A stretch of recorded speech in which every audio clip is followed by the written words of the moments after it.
우리 요한복음 3장 한 말씀을 보고 시작하십시다. 예수님의 재림은 구세의 경륜의 클라이막스 마지막 놀라운 사건인데, 그분의 재림으로 그분의 구속 사업이 거의 완결되어지는데, 그 재림을 위해서 마지막 하는 그분의 사업이 하늘의 지성소 봉사 사업인데, 왜 이 말씀을 드리냐 하면, 예수님이 지상생의 탄생과 고난과 죽음 모든 것, 하늘 성소 봉사의 모든 것, 결말은, 궁극적인 목적은 뭘까? 성소 정결이요. 그래서 오늘 이 말씀을 좀 드리면서 히브리서 말씀을 조금 같이 공부하려고 하는데, 자, 요한복음 3장 한 말씀 보고 나서 우리 같이 얘기를 나누십시다. 자, 3장 폈으면, 니고데모의 대화 속에, 자, 우리 주님께서 하신 말씀 하나, 12절을 한번 읽고 시작합시다. 12절. 내가 땅의 일을 말하여도 너희가 믿지 아니하거든. 하물며 하늘 일을 말하면 어떻게 믿겠느냐. 우선 땅의 일을 말하면, 이 문맥 속에서 니고데모의 대화 속에서 니고데모가 거듭나야 하리라라는 말씀을 이해를 잘 못해요. 희미하지만 이해는 좀 했지만 이해를 못해요. 그걸 배경으로 땅의 것을 말하는데도 너희가 믿지 못해 아니하면 하늘의 일을 말하면 어떻게 너희가 믿겠느냐.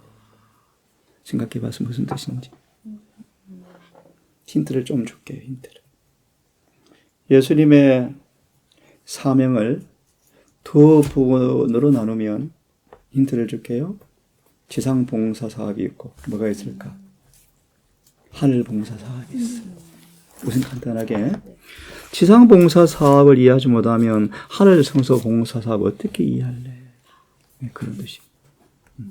이 본문은 뭐냐면 우리 마음을 새롭게 하는 걸 지금 경험하지 못하면 하늘의 성소 정결 언감생심이야. 꿈도 못 꿔. 그런 뜻이요. 시대성만 펴보세요. 딱 나와요. 시대성만 펴보세요. 니고데모장을 펴보세요. 17장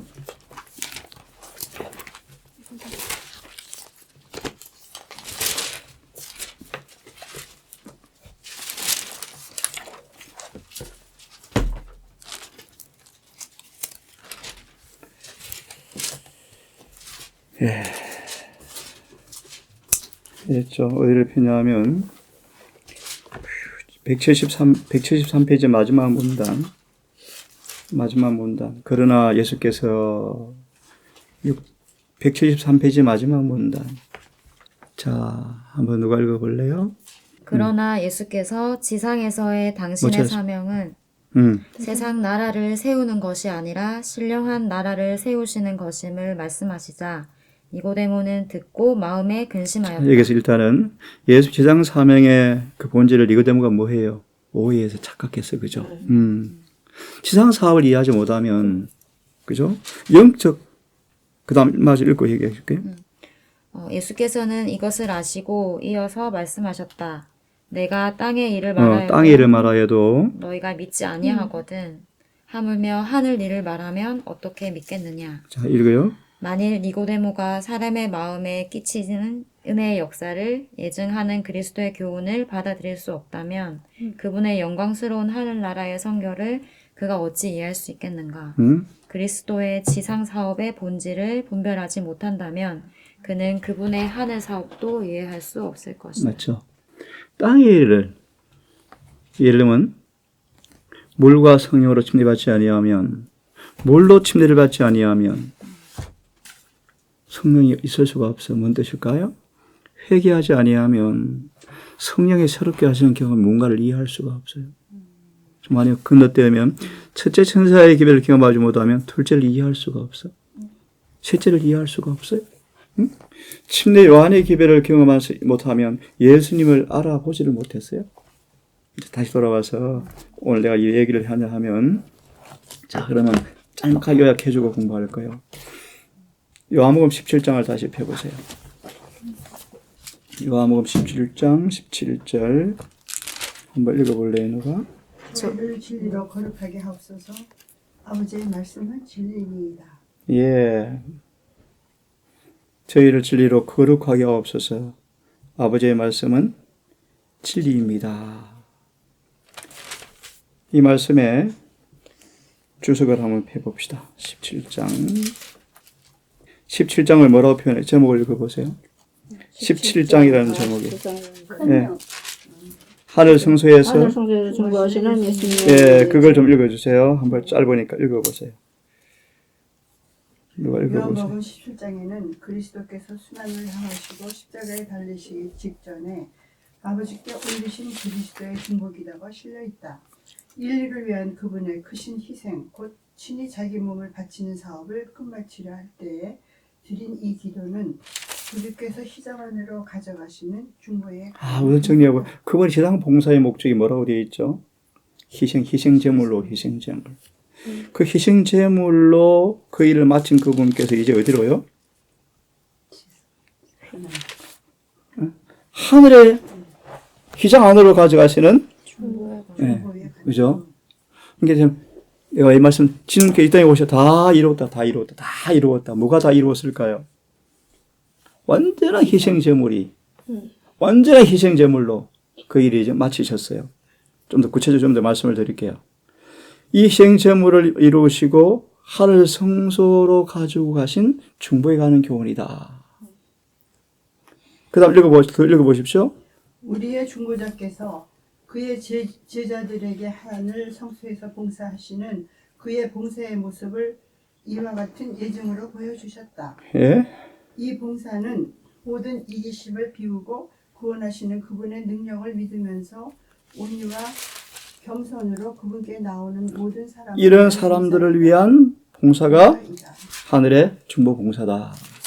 그죠? 찾았어요? 읽었죠? 그러면 좀 건너뛰 여기 나오네요. 17장 4절 10절.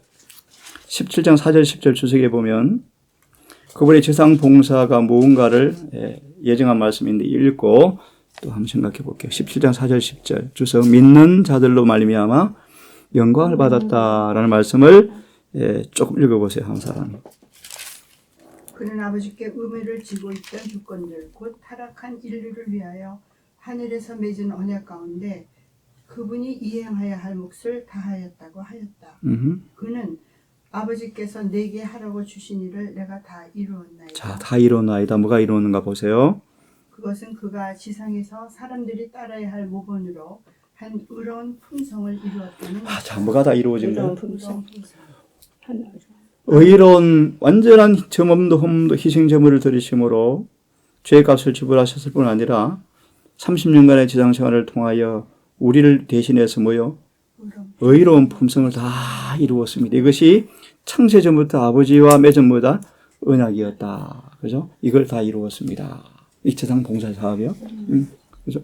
그러니까 이 지상 봉사 사업을 통하여 완전 의로운 품성을 이뤄 놓았는데 이걸 가지고 이제 어디 가신 거예요? 하늘에? 성소로, 하늘 성소로 왜 갔어요? 이 의로 뭐 하려고요? 성소를 정덕히 하려고. 어떻게 의가 인간에 입혀지고 어떻게 나누어져서 인간의 성소가 의롭게 회복되는가? 이 하늘 성소 봉사예요. 다시 정리 하나 하면 지상 봉사 사업은 의로운 품성을 완전히 이제 이루어 놓았습니다. 혼인 예복이 준비되었습니다. 인간을 대신해서 완전한 품성을 이루어 놓았습니다. 율법의 요구를 다 충족시켰습니다. 이걸 가지고 하늘 성소 올라가신 거예요. 그죠? 자, 그러면 나머지는 성역하고요. 이게 지상 봉사 사업이요. 자, 그러면 우리 너무 잘 아시는 성경 구절 하나 봅시다. 다니엘서 8장을 다시 펴서 오늘 이 오전에 이 주제를 명확하게 짚고 하늘 성소 봉사 로마서 쭉 공부를 하러 날아갑시다. 다니엘서 8장 우리 너무 잘 아시는 구절 14절 한번 읽어보세요. 14절 그가 내게 이르되 2300 주야까지니 그때의 성소가 정결하게 함을 입으리라 하셨느니라. 한마디로 말하면 예수님의 하늘 성소와 마지막 봉사예요. 마지막 봉사. 하늘 성소, 마지막 성소 봉사의 국민이요.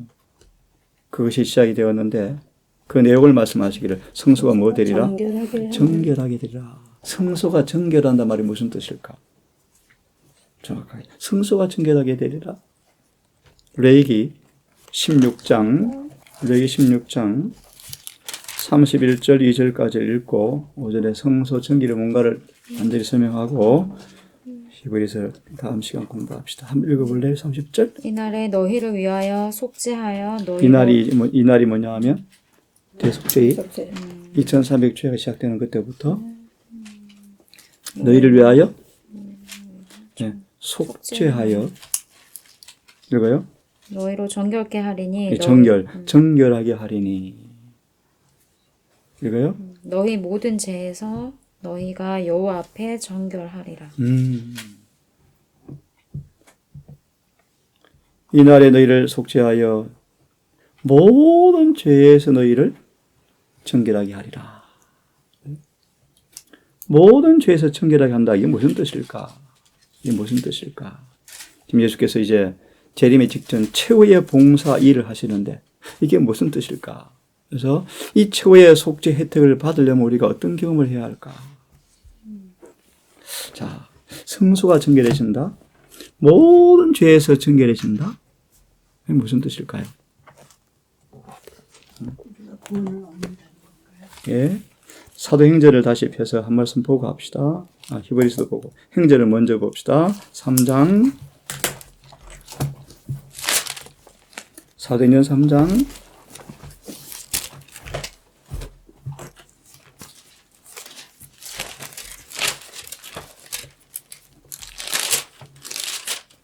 19절 읽어보세요. 그러므로 너희가 회개하고 돌이켜 너희 죄 없이 함을 받으라. 이게 뭐 없이 함을 받아라? 죄 없이 함을. 이 같은 단어요. 이 같은 단어. 죄가 없이 함을 받으라. 읽으세요? 이같이 하면 유쾌하게 되는 날이 유쾌하게 된 날로도 표현. 유쾌하게 되는 날. 주 앞으로부터 이를 것이요. 제 성경에 이렇게 되어 있어요. 제 성경은 회개하고 회심하라. 그리하면 새롭게 되는 때가 주 앞으로부터 이를 때 너희 죄들이 말소되리라. 죄가 말소되리라. 그죠? 죄가 없어지리라. 죄가 없어진다? 죄가 말소된다? 새롭게 된다? 이게 정확하게 무슨 뜻인가? 응? 너무너무 중요해요. 그래서 우리 지난번 읽었는데 다시 복습합시다. 히브리 10장 다시 복습하고 너무너무 중요한 구절이니까 이거는 우리 내리에 딱 기억하셔야 돼요. 땅의 일을 말하여도 믿지 아니하겠거든 하늘의 일을 말하면 어찌 믿겠느냐. 땅의 일을 하나 예정을 드렸어요. 다 이루었다. 우리를 위해서 의로운 품성을 완성해 놓았다. 완전 희생의 조건이 다 충족되었다. 그죠? 어려운 말이지만 속죄의 조건이 완전히 완성되었다. 이 완성된 의로운 품성 조건을 가지고 하늘 성소 봉사 안으로 들어가셨다. 지금은요 마지막 성소 봉사 국면을 하시는데 성소를 정결하게 하고 있다? 그 말이 뭔가? 이 마지막 최후의 속죄 봉사 혜택을 받으려면 어떻게 하는가? 너무너무 중요한 말이잖아요. 그죠? 응? 아까 16장 31절 안 보았지만 스스로 괴롭게 하고 화제를 드리고 아무 일도 하지 말며 유대인들은 온 하루를 그 날을 위해 다 바쳤는데 자, 모든 죄에서 정결해진다. 죄가 도말된다. 죄가 없어진다. 정확하게 무슨 말인가? 그럼 이런 혜택을 받으려면 우리가 어떻게 해야 될 것인가? 오늘 그 키포인트인데 히브리 10장을 다시 펴서 읽고 자꾸 생각을 해봅시다. 10장 우리 19절 21절 우리 주석을 풀이해드렸죠. 19절 21절 성경절을 먼저 봅시다. 19절 21절 읽으십시오. 다시. 그러므로 형제들아 우리가 예수의 피를 힘입어 성소에 들어가 담력을 얻었나니 내가 말씀드렸죠. 성소 앞에 뭐를 붙이라 그랬죠?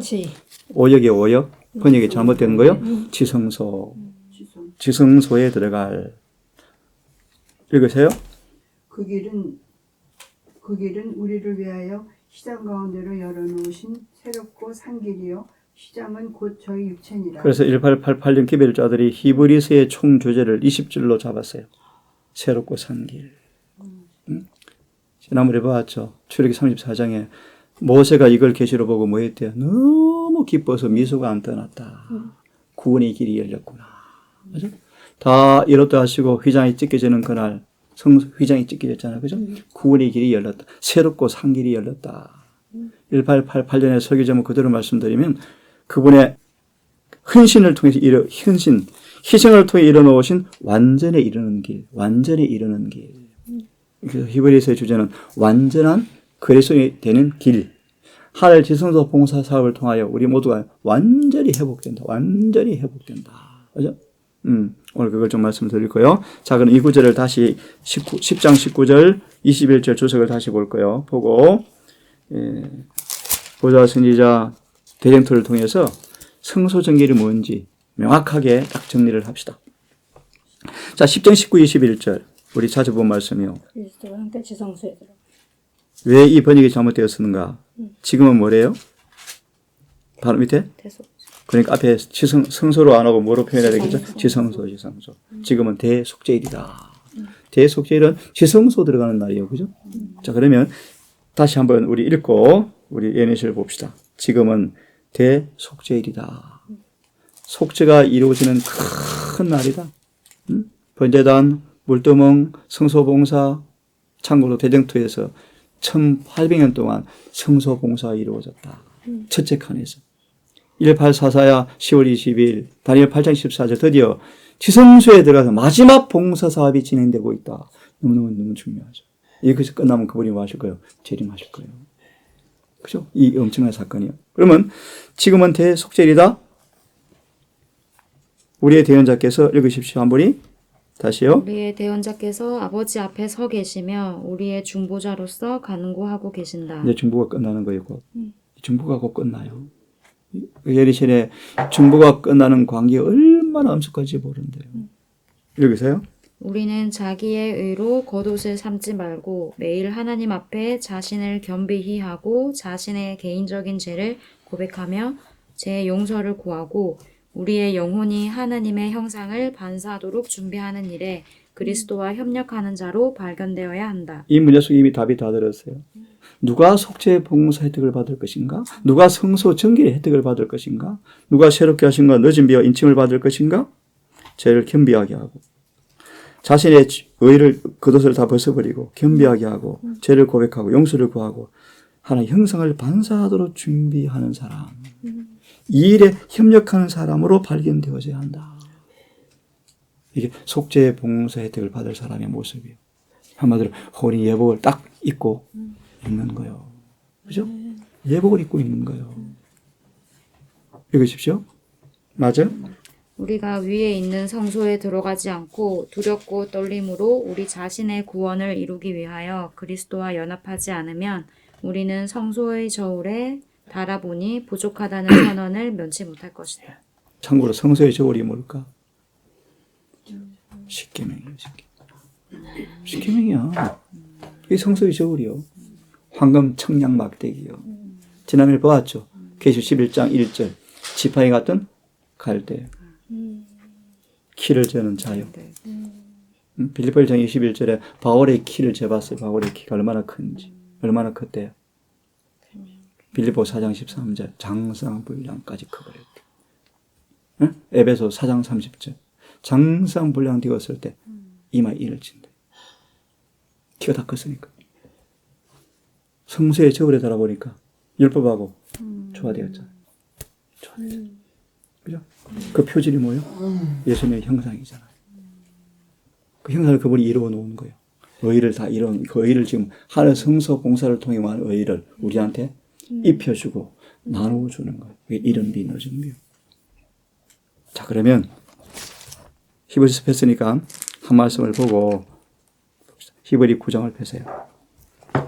23절 그러므로 하늘에 있는 것들의 모형은 이런 것들로서 정결케 할 필요가 있었으나 하늘에 있는 그것들은 이런 것들보다 더 좋은 제물로 할지니라. 무슨 말인가? 지상 성소에서 1년에 한 번씩 성소를 전체의 피로 정결케 했어. 그죠? 1년. 근데 하늘의 성소는 더 좋은 제물. 뭐요? 예수님 당신 자신의 피로 결론. 지금 주님께 하늘의 성소에 들어가셨어요. 왜 들어가셨어요?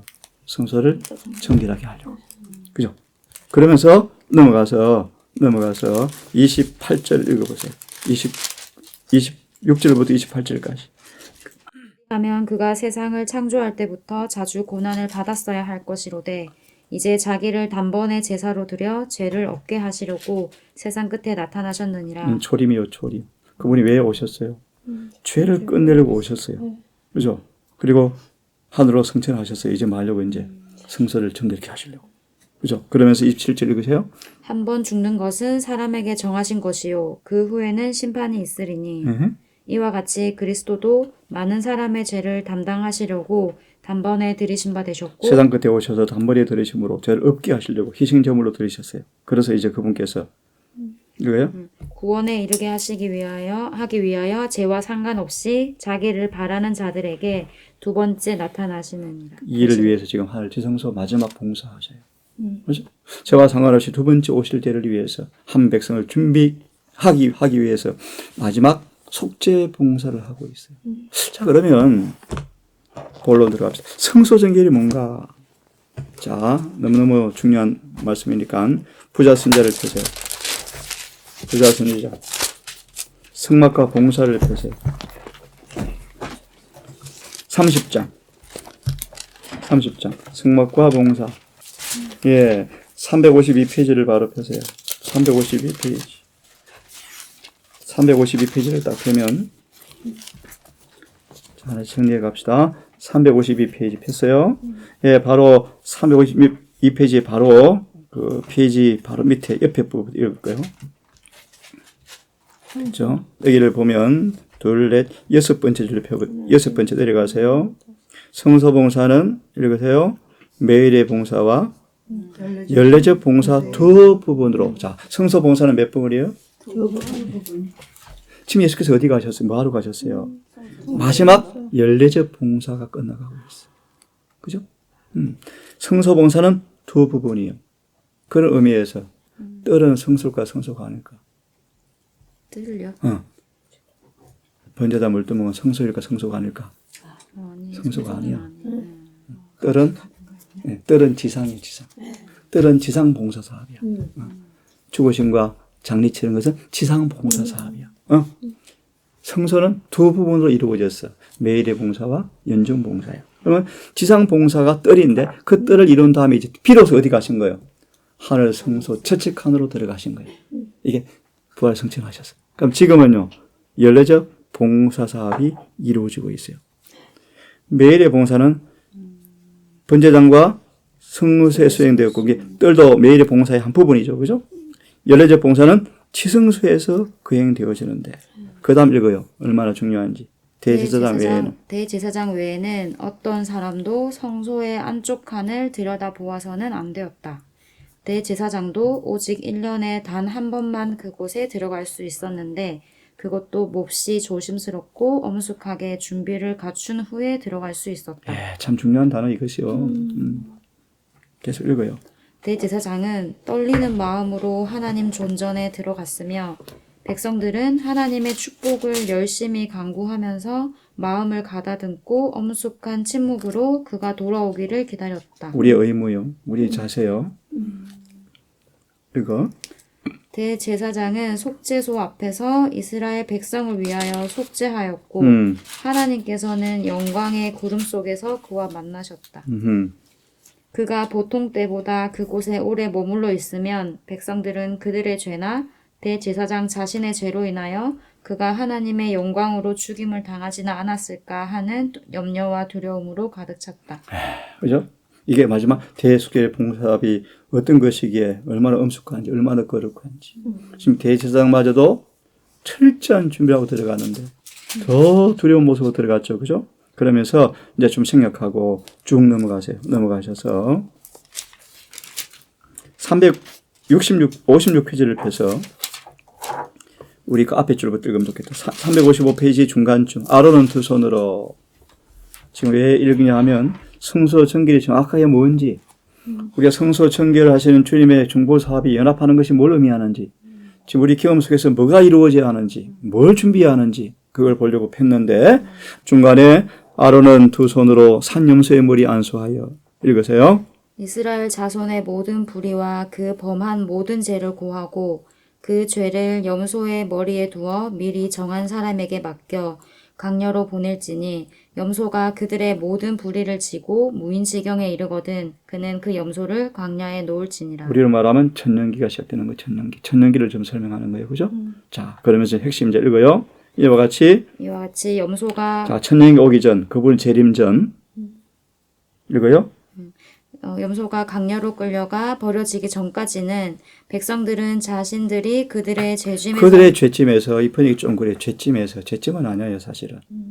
좀 더 읽으면 설명해 줄게요. 그들의 죄짐에서 벗어난 것으로 여기지 않았다. 예를 하나 들면 죄를 용서받고 감옥에 안 들어갔고 자유롭게 직장생활을 하지만 집행유예가 딱 끝나기 전까지는 집행유예 기간제에 주었던 선고에서 완전히 해방된 것으로 여기지는 않았다. 좀 이해됐어요? 죄짐이라는 번역에 좀 문제가 있어요. 자, 계속 읽어요. 속죄 사업이 진행될 동안 각 사람은 그의 영혼을 괴롭혀야 하였다. 이 괴롭힌다가 뭔 뜻일까? 아직 회개로 인하여 내 안에서 죄가 벗겨지지 않은 죄가 있는가? 용서받지 못한 죄가 있는가?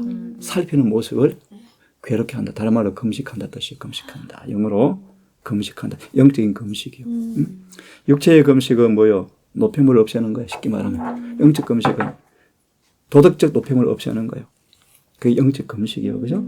여하튼 괴롭게 한다 뜻이 그런 의미인 것을 이해하고 넘어가세요. 읽어요. 모든 일을 중지하고 온 이스라엘 회중은 기도와 금식과 마음의 깊은 반성으로 하나님 앞에서 겸비하게 그날을 보냈다. 오늘날 말하면 어떤 겸이라 그랬죠? 속죄 사업에 방해될 모든 것들을 그만두어라. 돈 버는 일도 줄여라. 줄이고 온전히 하늘 성소, 지성소 봉사, 속죄 사업에 주님과 연합하는 자로 발견되도록 힘써야 한다. 지금 그런 시간이라는 거예요. 그 다음 읽어요. 백성들은 이 연례적 봉사로 속죄에 관한 중요한 진리를 배웠다. 정말 중요해요. 성소 봉사의 목적이 뭘까요? 힌트. 어떤 지성소 무슨 일이 끝나면 모든 게 완결돼요? 속죄, 정결. 다시 말하면 모든 성소의 봉사의 목적 결론은 속죄가 무언가를 배우는 시간이에요. 속죄로 끝나니까. 속죄 사업으로 모든 성소 봉사는 끝이 나니까. 다시 말하면 예수께서 속죄 봉사가 끝나면 재림하신다니까. 그죠? 그래서 1년 내에 양을 잡아 죽이고 물두멍을 통과하고 뭘 배우는 시간이에요? 속죄가 어떻게 이루어지는가. 십자가 끝나는 게 아니고 그 피가 어떻게 성소에 들어가 휘장이 뿌려지고 어떻게 은혜께 뿌려져서 속죄가 이루어지는가. 그러니까 모든 성소 봉사의 목적은 뭘 배우는 시간이에요? 속죄. 이해됐죠? 계속 읽어요. 1년 동안 드려지는 속죄제를 통해 참고로 이 볼펜 쭉 꺼버려. 속죄제가 아니고 1년 동안의 속죄제가 끄고 밑에 옆에 쓰면 속죄를 위해 죄를 분리시키는 제사 이런 말이에요. 속죄 주님께 지금 속죄해 주려고 해요. 속죄. 이 원어를 보시면요. 죄를 드리는 제사. 이미 이 답이 나왔어요. 집사님. 속죄는 누구만 속죄받아요? 죄를 드리는 사람만. 죄에서 분리된 죄만 속죄돼. 좀 더 설명해 드릴게요. 일단 읽으세요. 속죄를 위해서 죄를 분리시키는 제사를 계속 드렸지만 죄를 대신하여 대치물이 간합되었지만 그 희생제물의 피가 죄를 완전히 속죄하지는 못했다. 왜요? 속죄는 속죄일날. 속죄가 이루어져야 속죄가 되어지니까. 그러니까 매일의 봉사는 왜 필요하죠? 속죄일을 통해서 속죄 봉사의 혜택을 받도록 하기 위해서 매일의 봉사가 필요했어요. 매일의 봉사가 뭔가? 희생 제물을 가져오는 사람들에게서 죄가 완전히 분리되어지는 거예요. 그리고 죄가 분리되어지고 그분의 의가 입혀지는 그 일이 매일의 봉사예요. 마지막 봉사는요. 이것이 진짜 되었는가 안 되었는가 확인하는 거 쉽게 말합니다. 이게 조사심판이에요. 조사심판. 자, 이걸 들어보면 자, 계속 마저 읽어보면 설명을 더 해줄게. 1년 동안 계속 뭐 했어요? 1년 동안 저 7월 10일을 바라보면서 그때 이 모든 죄가 망할 거다. 속죄될 것을 바라보면서 1년 내도록 죄를 지성소 휘장으로 옮겨지는 제사를 드려왔어요. 맞아요? 이해됐어? 지성소는 죄를 갖고 드리는 게 아니야. 매일의 봉사의 죄를 다 드려야 돼. 다 드리면서 뭐 속죄일을 바라보는 거예요. 다 드린 그 고백된 죄가 속죄일에 없어지는 그 기쁜 날이 오거든. 말씀. 맞아요? 대속죄를 조사 심판 때 호출되어서 심판을 받으면 그 속에 죄가 나오면 구원이 없어. 이미 매일의 봉사를 통해 죄에서 분리가 되어져요. 아멘. 이해했어요? 자, 계속해서 읽어줄게.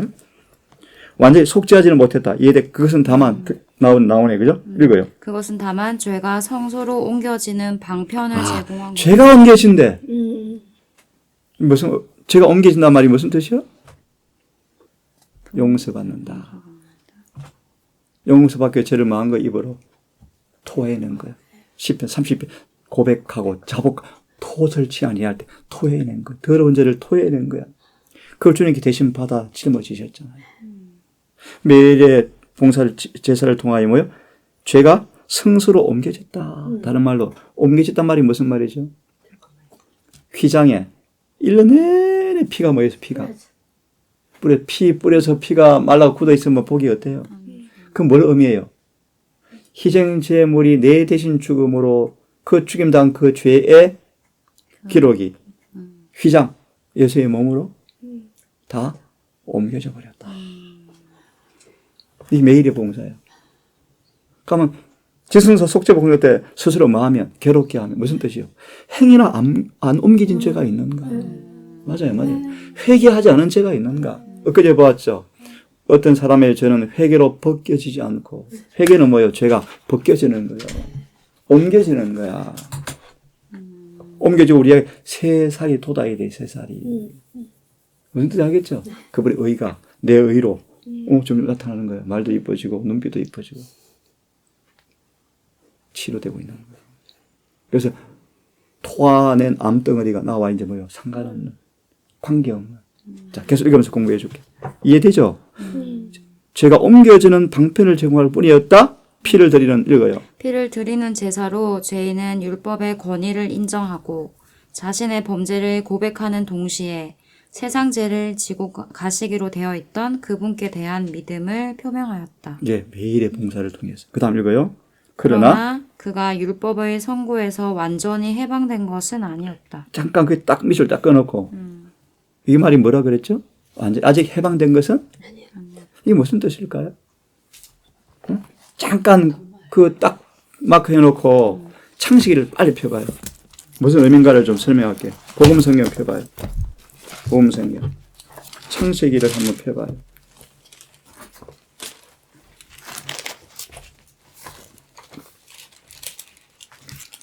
창세기. 자, 여기를 봅시다. 잠깐만요. 2장일 거야. 보자. 3장. 예, 여기 나오네요. 2장 16절, 17절. 16절, 17절. 2장 16절, 17절. 무슨 뜻인가 하면 선악을 먹는 날에 정령 죽는다 그랬잖아요. 그죠? 근데 안 죽었잖아요. 이게 무슨 뜻인가를 주석으로 설명을 바로 드릴게. 2장 16, 17 제목에 세 번째 제목에 즉각 집행되지 않는 사형이라는 거예요. 한마디로 집행유예. 지금 우리의 생애는 덤으로 산다는 말 들어봤죠? 집행유예 삶을 산다는 거예요. 지금 벌써 죽었어야 되는데 그죠? 죄를 지금 바로 죽어야 돼. 선악과 먹으면 바로 그날 죽어야 돼. 사단은 그날 안 죽는데 근데 왜 안 죽었어요? 예수께 즉시 자신을 담보물로 아버지께 제으신 담보를 맡게 담보. 우리의 기회를 주신 거예요. 읽어봐요 한번. 아담이 유혹자의 말에 귀를 기울이고 그가 암시하는 대로 따랐을 때 그는 죄에 빠졌다. 그런데 왜 아담의 사형 집행이 즉각 시행되지 않았을까? 왜 즉각 집행되지 않았을까? 우리 좀 전에 보았죠. 우리 대정수 수선제 읽었었죠. 그죠? 율법의 선고에서 완전히 해방된 것은 아직 아니었다. 매일의 봉사를 통해서. 계속 읽어봐요. 좀 더 읽고 창세기 읽고 더 설명해 줄게. 읽어봐요. 그 이유는 대속의 길이 있었기 때문이었다. 예? 하나님의 독생자께서 사람의 죄를 몸소 지시고 타락한 인류를 위하여 죄값을 지불하기를 자원하셨다.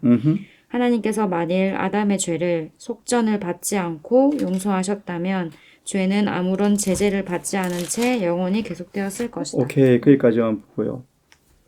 창세기 3장 16절 17절. 창세기 3장 16, 17. 한 번 더 보고. 창세기 3장 16절 17절.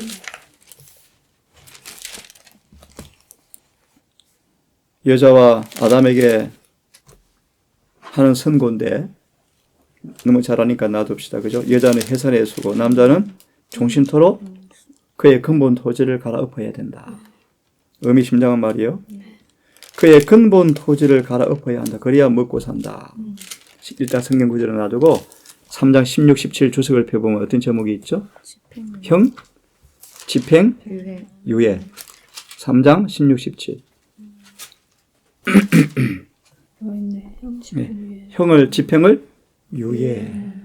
어떤 사람은 70년, 80년, 80, 70. 어쩌면 100사람. 우리 다 인생 유예를 준 거예요. 집행을 유예한 거예요. 이 매일의 봉사를 통해서. 그죠? 그래서 지성소 마지막 사업을 통해서 집행 유예를 잘 지내왔는가? 그때까지는 아직 율법의 선고에서 완전히 해방된 것은 아니었다. 이 의미를 이해하겠어요? 네네. 자, 마저 읽고 설명해 드릴게. 주소 읽어봐. 하나님께서는 인간에게 선고하신 사형 집행을 잠시 동안 6, 7년 동안 우리에게는, 우리 개인에게는요, 70년, 80년 생애 동안에 보류하신 거예요. 끊임없이 참아주시는 거야. 그 다음. 사단은 하늘과 땅을 연결 짓는 사슬을 영원히 끊어버렸다고 좋아했었지만 이 일로 그는 크게 이 실패하였고 일이 뭐요? 그분이 대속의 길을 통하여 집행유예가 주어지니까, 집행유예가 뒤로 주어지니까 난감해 하는 거예요. 그 다음. 아버지께서 그 아들에게 세상을 주셔서 그로 아담의 실패로 인한 저주와 수치에서 구속해 하셨다. 계속. 됐죠? 다시 한번 부자선제 넘어와서 아까 마카 하는데 율법의 선고에서 완전히 해방된 것은 아니란 말 이해하겠어요? 매일의 봉사를 통해 제가 옮겨지지만 아직 속죄는 받지 못했어요. 맞아요? 네. 아직 봐봐요. 집행유예 끝나면 뭐해? 끝날 때 다시 심판해. 맞아 안 맞아? 재범했는지 안 했는지. 또 도둑질 했는지 안 했는지. 맞아 안 맞아? 그런 다음에 집행유예를 다 끝났으면 집행유예 전에 선고됐던 그 법령이 그 죄가 어떻게 돼? 싹 지워져. 이 세상 법이야. 우리 매일의 봉사를 통해서 제가 다 옮겨졌지만 속죄가 이르기 전까지는 율법의 선고에서 아직 완전히 해방된 것은 아니다. 속죄 봉사 끝날 때 모든 구원이 뭐 된 거예요? 끝나는 거예요. 이해돼요? 자, 그럼 다시 읽어. 막 한 부분부터. 부자선자 계속 있습니다. 율법의 선고에서 완전히 해방된 것은 아니었다. 계속 읽어. 대속죄일의 대제사장은 회중을 위한 한 제물을 취하여 그 피를 가지고 지성소에 들어가 율법이 기록된 돌비 위에 있는 속죄소에 뿌렸다. 이와 같이 하여 죄인의 생명을 요구하는 율법의 요구가 충족되었다.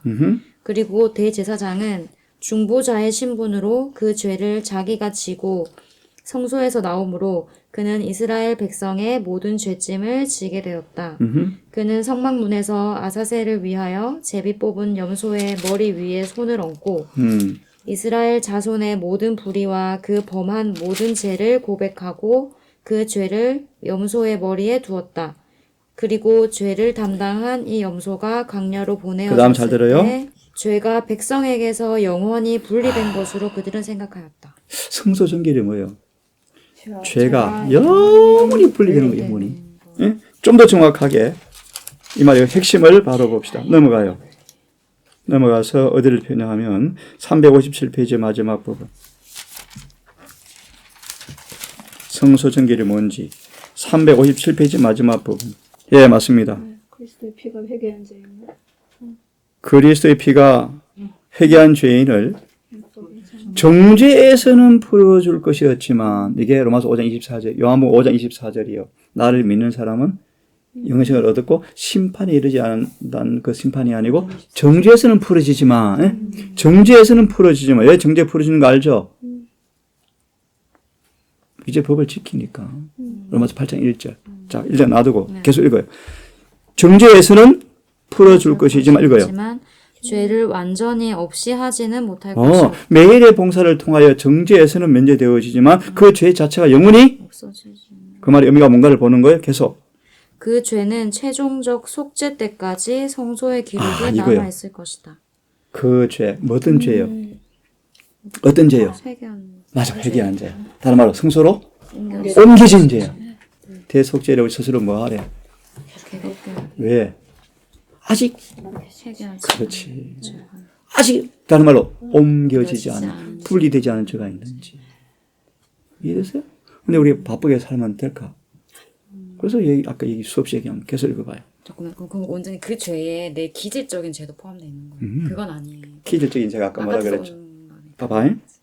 기질적인 죄도 죄지. 근데 우리가 예를 들어서 좀 쉬운 예를 우리가 죄를 용서받고 승리하지만 그 죄를 지었던 습관들. 예를 들면 얘기했잖아요. 담배를 피웠던 사람이 담배를 끊어서 지금 안 피워. 안 피운다고. 안 피우지만 2개월, 3개월 시간이 지나면 지날수록 그 피우고 싶은 충동들이 어때 점점. 지금 피워요 안 피워요? 이게 충동 기질들. 이 담배의 냄새가 몸에 빠져나가는 시간이 걸리겠죠. 그 자체는 죄가 아니야. 근데 거기에 내가 넘어지는 게 죄. 그렇지. 그 죄를 해결. 그럼 이 담배를 끊었어. 안 피워. 이제 유혹도 오면 담배 그지라고 승리하는데 한 달 오늘 담배를 끊어서 내일은 이기긴 이기는데 좀 힘들어. 왜? 뭐가 남아있다는 거야.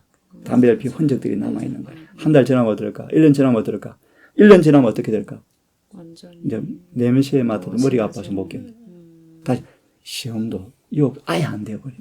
이게 성화의 과정이야. 그런 과정은 다 구원을 받아. 하지만 유혹에 모두의 담배를 또 피워버리면 뭐 할까? 또 죄지. 이해되지 뭔 뜻인지. 다시 말해 내 밖으로부터 그 담배를 피우는 행동과 그 마음이 좋아하는 습관들은 완전히 끊쳐지고 주님께로 분리되어져야 돼. 그리고 다시는 그 죄가 나한테 안 올라오도록 주님께서 뭐 하셔? 날마다 새롭게 하셔. 날마다. 그죠? 성소에 새롭게 하셔.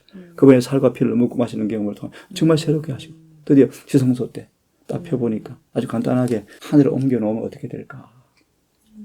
담배도 안 파는데 그곳에는. 예를 들어서 나았는가? 속죄가 혜택을 받을 만한가? 이렇게 설명해 줄게요. 3, 5, 7 마지막 부분 읽어요. 다시. 죄를 없이 하지는 못했다? 읽어요. 그 죄는 최종적 속죄 때까지 성소의 기록에 남아 있을 것이다. 미리 퀴즈를 드릴게요. 성소 정결이 뭐예요? 기록책에 남아있는 죄의 기록을 지워주는 거예요. 맞아요? 네. 그러기 위해서 뭘 살피는 거예요? 우리가 죄에서 분리되는가를 살피는 거야. 맞아 안 맞아? 그래야 지워야 되지. 우리 안에 남아있는데 지울 수 있어 없어? 못 지워져. 사단이 따지지 가만히 있겠어. 이해됐죠? 지금 우리는 죄에서 뭐 돼야 돼요? 분리되어져야 돼요. 그래야 속죄 봉사 혜택을 받아. 명백해요? 네. 맞아 읽어봐. 이와 같이 모형에 있어서도 속죄 제물의 피는 회개한 사람에게서 죄를 분명하죠. 회개한 사람에게서는 죄를 저게 했지만 하였으나 그것은 속죄까지 성소 기록에 남아 있어. 그래서 조사심판이 뭐예요? 기록책을 조사 심판하는 거예요. 정확하잖아. 이 기록을 지워서 없애도 되는지 안 되는지. 맞아요? 정확해 안 정확해? 이게 성소 정결이야. 이제 조금 확실하다. 성소 정결이자 조사 심판. 그렇죠. 조사 심판의 목적이 뭐예요? 성소 정결 하려고. 자아가 없어지는 것이 성소 정결이다. 뭐 본성이 없어지는 것이 성소 정결이다. 말도 안 되는 얘기 아니야. 그래, 그게 예수님 오실 때 된다는 거잖아요. 그죠? 자, 읽어봐요. 최후의 보상의 큰 날에 죽은 사람들이 자기 행위를 따라 책들에 기록된 대로 심판을 받을 것이다. 지금 이 죽은 자부터 심판이 시작된 거예요. 그러면 그때에 그리스도의 속죄의 공로로 말미암아 회개한 모든 사람의 죄가 하늘 책에서 도말된다. 이게 성소 정결이요. 하늘 책에서 도말되는 거예요. 회개한 사람들의 죄만. 이와 같이 하여 성소는 죄의 기록에서 정확하지. 성소는 죄의 기록에서 해방 또는 정결하게 되는 것이 바로 최후의 속죄 봉사다. 그 다음 모형에서 이 속죄의 대사업 곧 죄를 도말하는 일은 대속죄일의 봉사 곧 속죄 제물의 피해 공로로 말미암아 성소를 더럽혀 왔었던 죄를 제거함으로써 성소를 더럽혔단 말의 의미는 우리의 죄의 기록이 하늘에 남아 있다는 거예요, 그죠? 기록 그것이 더럽혀진단 말의 의미인데 읽어요. 죄를 제거함으로써 성취된 성소의 정결로 예포되었다. 성소 정결이 뭔 뜻인지 딱 됐어요 이제. 그죠? 그래서 그 다음 마지막 결론. 최후의 속죄 때에 진심으로 회개한 자의 죄가 하늘의 기록에서 도말되고 다시 기억되거나 마음에 떠오르지 않게 되어 기억도 안 되고 이제 마음에도 안 떠오름. 이 히브리 10장 2절 3절이에요. 다시 죄가 자각되지 않아. 근데 기억에서 뭐 되어버렸어요? 하나님이 지워버렸어요. 도말되었어요.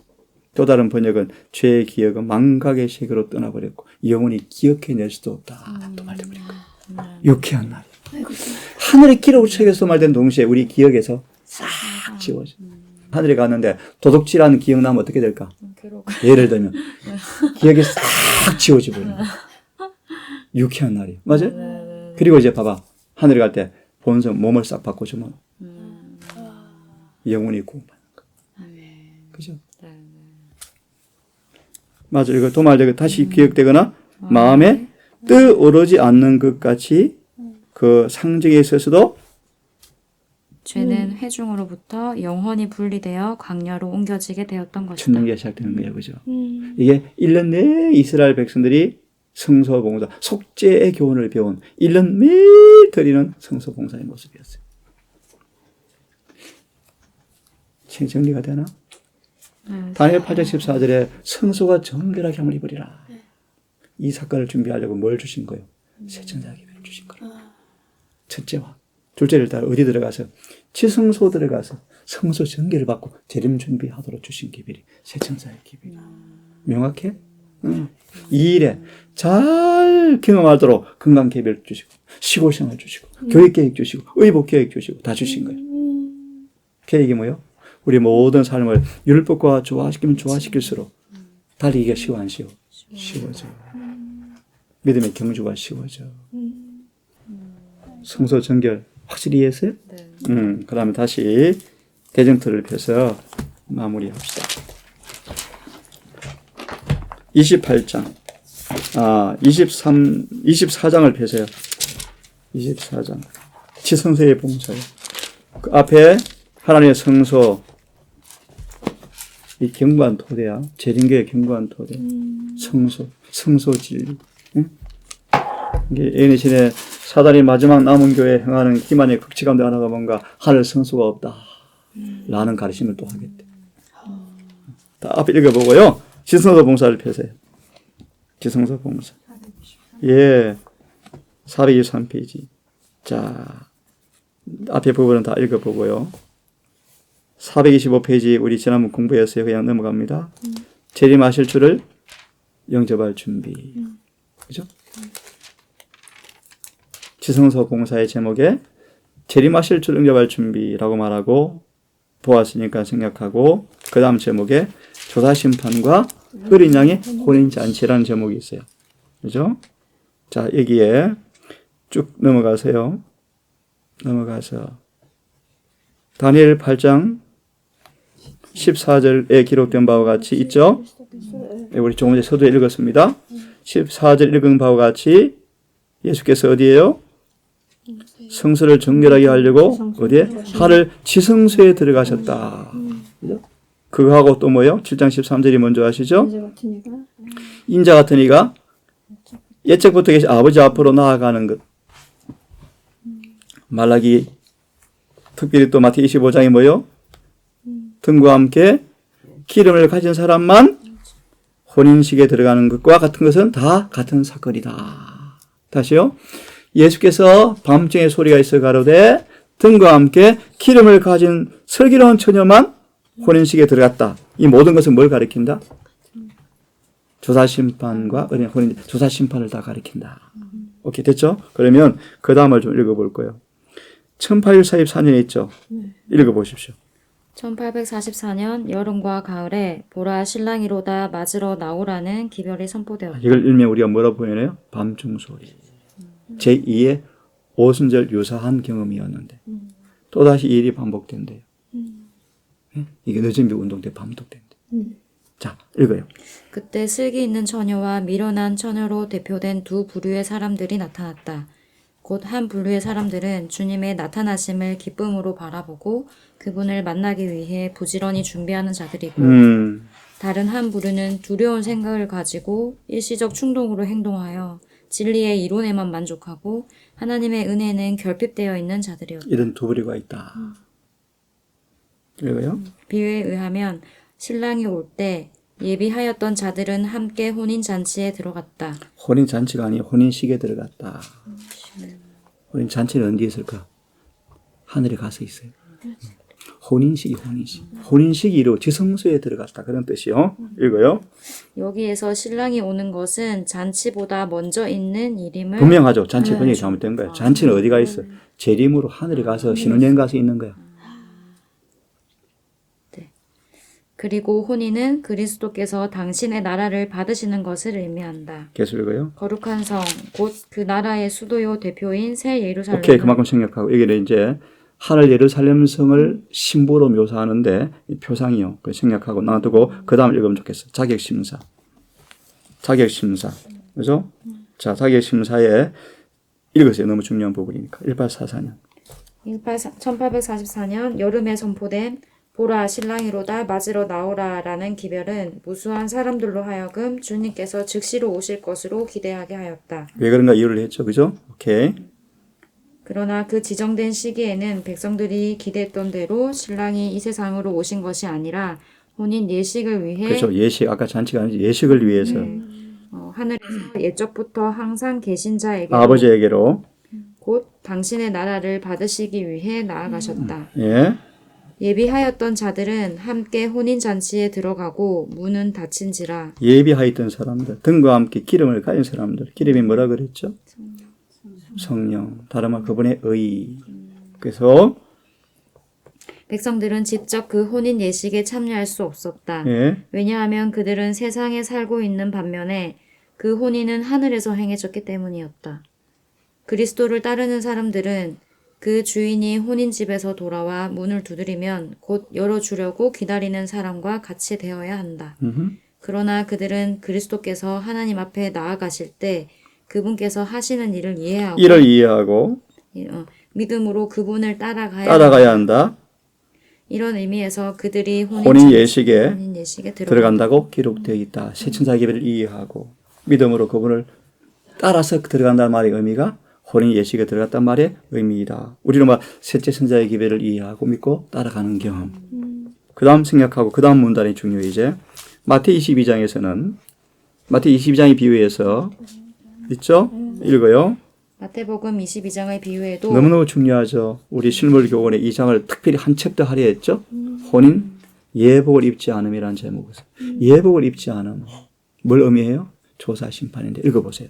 마태 22장에 결혼에 대한 동일한 상징이 소개되었는데 거기서도 조사 심판이 이게 조사 심판이 혼인 예식보다 먼저 진행될 것을 조사 심판의 결과로 신부가 준비된 것을 발견되었을 때 식이 이루어지는데 혼인 예식이 있기 전 왕이 먼저 와서 뭐 해요? 모든 사람이 예복 곧 어린 양의 피로 씻어서 깨끗하게 된 흠이 없는 품성의 옷을 입고 있는지 알기 위하여 손님들을 살펴보고 조사 심판한다. 살펴보게 된다. 이게 조사 심판이다. 그래서 부족한 것이 발견되는 자는 밖으로 내쫓김을 당하지만 검사한 결과 검사한 결과 혼인 예복을 입은 것이 인정되는 자는 모두 하나님의 간합하심을 받고 읽어요. 그분의 나라에 들어가 그분의 보좌에 앉을 자격을 얻게 된다. 이와 같이 품성을 검사하는 일, 예복을 검사하는 일. 곧 누가? 하나님 나라에 들어갈 준비가 되었는지 결정하는 것이 곧 조사 심판이요. 하늘 성소에서 하는 마지막 사업이다. 그게 이제 조사 심판이다. 그래서 조사 심판의 결과는 뭐가 이루어져요? 성소 창. 그들이 통과되면 그들의 기록을 많은 거 이제 지우는 거. 그래서 이 속죄 혜택을 누가 받을지 죄의 기록을 다 지워진 혜택을 누가 받을지 뭘 조사하는 거예요? 품성은 예복을 뭐에 따라서 책에 기록된 기록을 따라서 조사 심판한 결과로 성소정결이 끝나면 재림하죠. 명확히 정리가 됐어? 자, 그러면 마지막 부분을 읽고 이 부분은 합시다. 자, 430페이지. 430페이지. 하늘의 생하는 그리스도의 중보 사업. 이 일이 언제부터 이루어졌죠? 빌라델비아 교회. 계시록 3장 7절 8절. 열면 닫을 사람이 없고 닫으면 열 사람이 없는. 네? 그죠? 하늘에 행하는 그리스도의 중보 사업. 됐죠? 그 밑에 말씀. 두 번째 문단을 볼 거예요. 예수님의 중보 사업을 통하여 읽으세요. 축복을 받을 수 있는 사람들은 위대한 속죄 사업을 행하시는 예수님을 믿음으로 따라가는 사람들 뿐이다.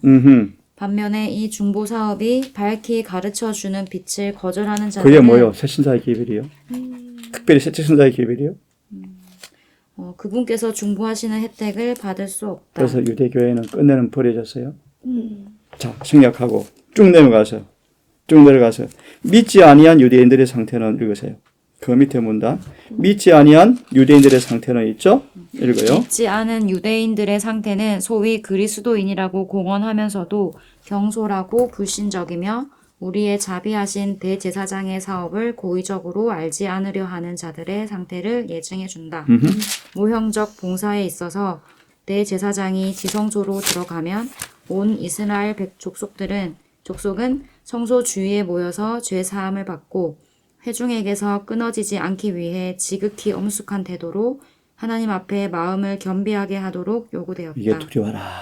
공부했죠? 하나님을 두려워라. 뜻이라. 그 다음. 그렇다면 우리는 실제적 대속죄일에 우리 대제사장의 사업을 이해하고 우리가 해야 할 의무를 깨닫는 일이 얼마나 기묘한 것인가. 얼마나 기묘한가. 그래서 그 밑에 말씀해 보세요.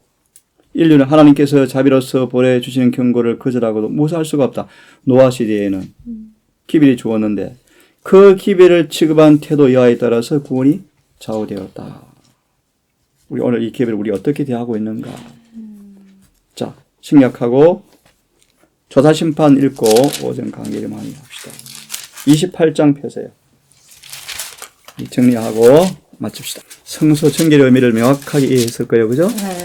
하늘에 가는 조사심판, 하늘의 법정, 눈으로 그려보세요. 아버지가 앉아 계세요. 책들이 펴였어요. 천천만마리 천사가 배석해요. 하늘의 장자들 대표가 배심원들이 다 배석하고 있어요. 480페이지 바로 밑에 주분 480페이지 상징적 의식에는 있죠. 바로 그 앞에 문단 앞에 줄. 그 주님께서 이때 조사 심판을 하시고 중요한 단어요. 속죄 은사에 입을 자격이 있는 모든 사람들을 위해서만 속죄 사업을 하시게 된다. 누구요? 매일의 봉사를 통하여 죄가 분리된 사람들이 돼. 그 다음 읽고 싶어. 상징적 의식을 읽어요. 누가 심판의 대상인가? 읽어요. 상징적 의식에는 죄를 회개하고 고백함으로 하나님 앞에 나온 사람들, 곧 그들의 죄가 속죄 제물의 피를 통하여 성소로 옮겨질 자들만이 대속죄일의 봉사에 참여할 수 있었다. 맞죠? 성소로 옮겨진 사람들의 죄만. 마찬가지로 마지막 시대 조사 심판 날에는 하나님 백성이라고 공언하는 사람들의 사건만을 다루게 된다. 대상은요, 그냥 일반적으로 하나님 믿는 사람들이 대상입니다. 더 정확하게는 매일의 봉사를 통하여 죄가 성소로 옮겨진 사람들만. 그 다음 넘어가서 심판의 내용들이 뭔가? 뭐죠? 생명책과 기념책과 죄의 책을 살피는 거예요. 기록된 책을 펴서 살피는 거예요. 참 엄숙한 거예요. 그죠? 다 읽지 않을 거예요. 지난번 숙제 내렸어요. 응? 우리의 중보자. 정말 참 두려운 얘기죠. 각 사람 이름 아래 악한 말, 이기심, 의무태함, 태만, 은밀한 죄, 기만, 시간 낭비한 것, 견책 등한이한 것, 기회 놓친 것, 선악간에 감화 다 기록되어 있다. 누가 능히서요? 참 두려운 일이에요. 이걸 빨리 우리가 벗겨져야 돼. 회개를 통해서 용서받아야 돼. 넘어가세요. 심판의 표준 두 번째 문단. 율법이 심판의 표준이다. 그 다음 문단. 이 심판을 통과할 때 의인의 부활이 참여한다. 그죠? 그죠? 483페이지, 483페이지. 심판대의 기록책이 펼쳐지면 예수를 믿은 모든 사람들의 생애가 하나님 앞에 나타난다. 처음 생존한 사람부터 지금까지. 그 다음 같이 읽으면 좋겠어요. 각 사람 이름이 불려지고, 참 각 사람의 이름이 불려지고. 읽어요. 각 사람의 이름이 불리고 모든 사건이 세밀히 검토된다. 어떤 이름들은 간합되고 어떤 이름들은 거절된다. 읽어요. 누구든지 회개하지 않고 용서받지 못한 채 기록책에 죄를 남겨두면 그들의 이름은 생명책에서 지워지고 그들의 선행의 기록도 하나님의 기념책에서 지워질 것이다. 그렇죠. 넘어가세요. 여호와께서 그 밑에 말씀에 예수의 피로서 승리함. 앞에 문단은 다 같이 읽어야 되겠어요. 너무 중요하니까. 그만할 때까지. 그러나 진심으로 죄를 회개하고 시작. 그러나 진심으로 죄를 회개하고 믿음으로 그리스도의 피를 그들의 속죄 제물로 주장한 사람들에게는 하늘의 책에 기록된 그들의 이름 아래 용서받았다는 말이 기록된다. 그 다음. 그들이 그리스도에 의해 참여하는 자가 되고 그들의 품성이 하나님의 율법과 조화된다는 것이 나타날 때 그들의 죄는 도말되고 그들 자신이 영원한 생명을 받기에 합당한 사람들이 될 것이다. 맞아. 넘어가세요. 심판이 시작한 도말 언제 끝날 것인가? 네, 그게 끝나가죠. 엄수관 대심판. 지금 계속 하늘의 기록이 기록되고 있대요. 속죄사업의 중심 마지막 챕터. 속죄사업의 중심 앞에 문단. 우리는 속죄사업의 완전한 성결에 이르기 위해서 어떤 것도 방해받도록 허용해서는 안 된다. 시간 낭비하지 마라. 말씀 연구해라.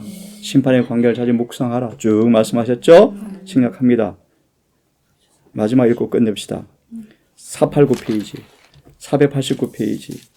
하늘 성소에서 사업을 위하여 진행되는 하늘 성소에서 사람을 위해 진행되는 그리스도의 중보 사업은 구원의 계획에서 십자가 상에서의 그분의 죽음과 마찬가지로 기묘하다. 재림교회만 이 사실을 아는 거예요. 그래서요. 그분이 부활하신 후 승천하여 하늘에서 완성하실 일은 그분의 죽으심으로 시작되었다. 십자가는 시작이에요. 완성이 아니에요. 시작이에요. 시작. 아멘. 넘어가서 이제 나머지는 넘어갈 거예요. 그 다음 문단에 보면 너무너무 중요한 말씀이죠. 자신의 죄를 숨기는 자는 형통하지 못하지만 죄를 자복하고 버리는 사람은 불쌍히 의를 받으리라. 만일 자기의 결점을 읽으세요.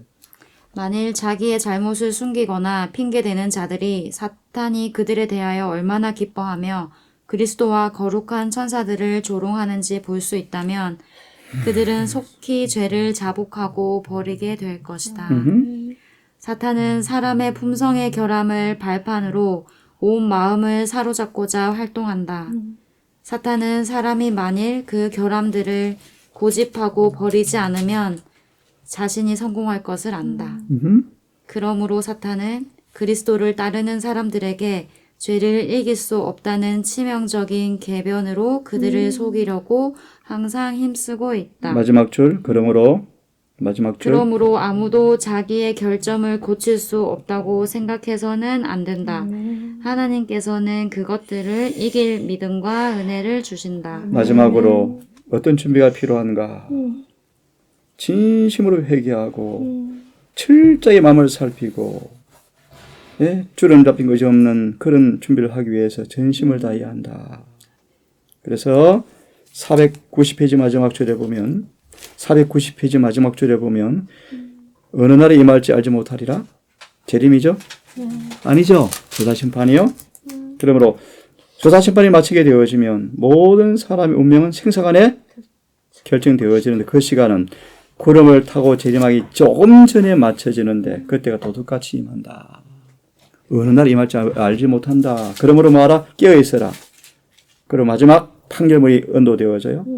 그리고 의인과 악인은 그들의 생활 상태 그대로 여전히 집 짓고 시집가고 먹고 마시고 하는데 하늘 성소에서 처리할 수 없는 결정이 내렸는데도 모르고 밥 갈고 집 짓고 살아간다.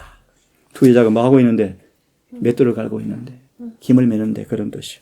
그러면 마지막 문단 읽고 오전까지 끝냅시다. 그러므로 말하라. 제일 마지막 깨어있으라. 읽으세요. 그러므로 깨어있으라. 그가 호련히 와서 너희의 자는 것을 보지 않도록 하라. 언제요? 은혜 시간이 끝나는 거예요. 읽어요. 깨어있기를 소홀히 하고 세상의 매력을 향하여 마음을 돌리는 자들의 상태는 참으로 위험하다. 사업가가 이득에 마음을 빼앗기고 향락을 즐기는 자가 방종을 구하고 유행을 따르는 자가 몸을 단장하기에 겨를이 없을 바로 그때 온 세상의 심판관 대신 예수께서 저울에 달려서 부족함이 배었다라고 선고하실 것이다. 성소정기를 설명할 수 있겠지. 정리가 되지. 자, 그래서 우리 네 챕터 부자 선자의 성막과 봉사, 대쟁투의 하늘 성소, 지성소 봉사, 조사 심판 네 챕터만 읽으면 성소에 가는 책 볼 거 없어요.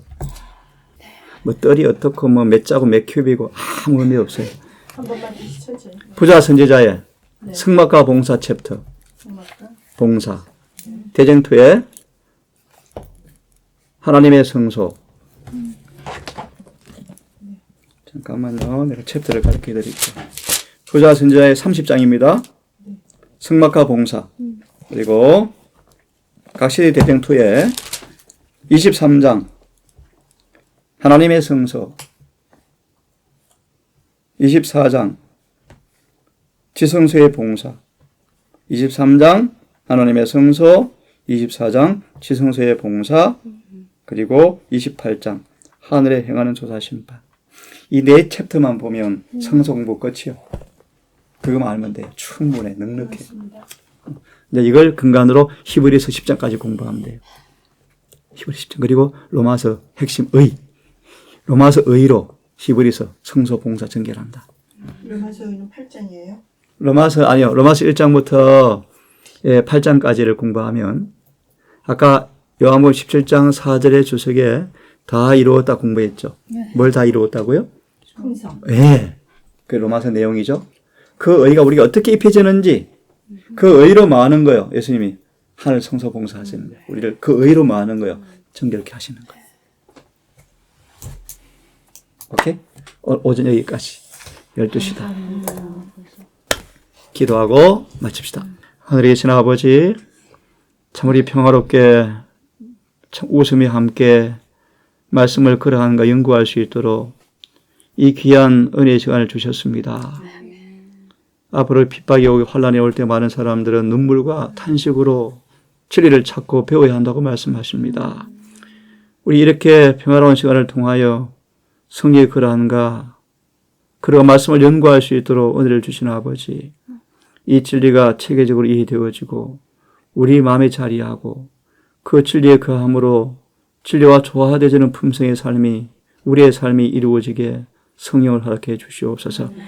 아무도 혼란스럽거나 혼돈되지 않고 이 분명한 말씀을 기초로 믿음으로 전진하게 하시고 지금 하늘 지성소 봉사 사업을 이해하고 우리에게 어떤 의무가 있는지 무엇이 필요한지를 깨닫게 하시고 무엇보다 성령을 통하여 우리가 수건을 벗고 거울을 보는 것처럼 주님 얼굴을 보게 하사 우리의 숨은 죄, 극복하지 못한 죄를 보게 하셔서 지금 은혜의 시간 동안에 이 은혜를 통하여 고침받고 치료되어지고 분리되어지는 그 구원을 경험하게 해 주시옵소서. 이 놀라운 진리를 우리가 경험하고 이 경험을 나누어서 사람들을 재림을 준비시키는 그 일에 주의 심부름을 잘할 수 있도록 우리를 인도해 주시옵소서. 남은 한 날도 우리 모든 걸음을 인도해 주시기를 예수님의 이름으로 기도드리옵나이다. 아멘.